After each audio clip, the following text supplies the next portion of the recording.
was something else entirely. It was one of the greatest gifts for me personally, having Michael's face right up to mine.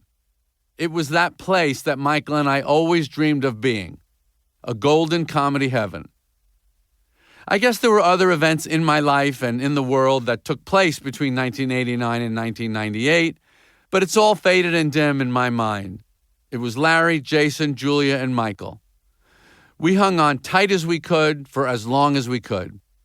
And honestly, the most vivid reality for me of creating it day after day, year after year, was that Michael/Kramer and I really did live together. He envisioned it so strongly in his mind, and I did too. Most weeks were 7 days long for me, and I didn't have to pretend very hard, which I guess is called acting, that our little apartment set was where we really lived. I also didn't have to act at all that I would love having such a fun live-in and or next-door friend that I was always excited to see. That was Michael. We decided early on that no real-life rules would ever apply to Kramer. His apartment would be a silly-putty fantasy that we would form into whatever comedic device we needed it to be. And of course, the character itself would also be infinitely reinventable per each story, like Harpo Marx, Stan Laurel, or Bugs Bunny. Whatever's funny, that's what Kramer would be. Some of it we thought of, but a lot was inspired by what we saw in this wonder of Michael himself. And this was the one-of-a-kind comedy genius that Michael had.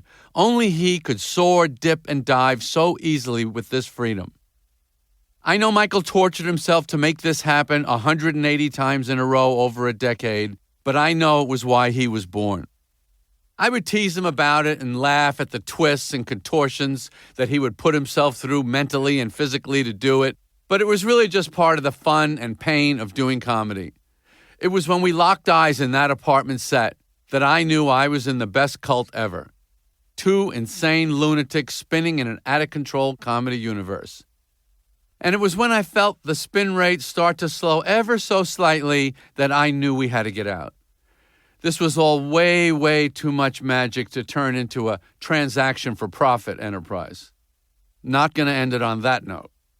I wanted to keep flying on the wings of the comedy gods that had smiled on us for so long.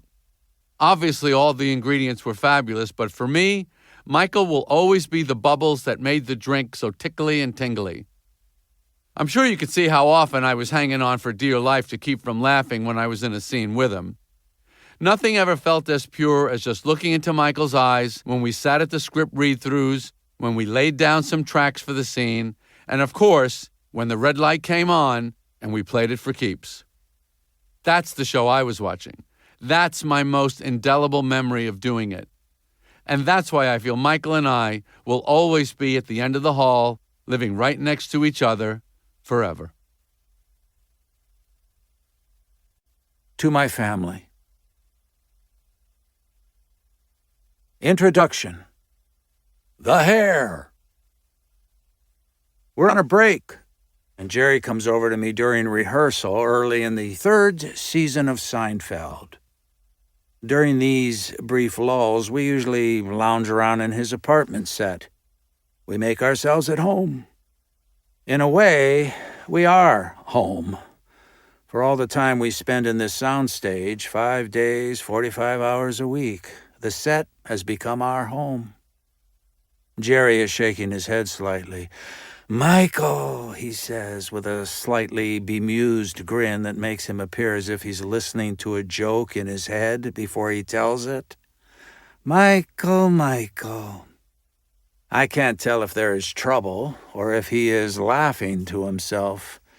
Jerry has a way of reducing problems to nothing, often to silliness.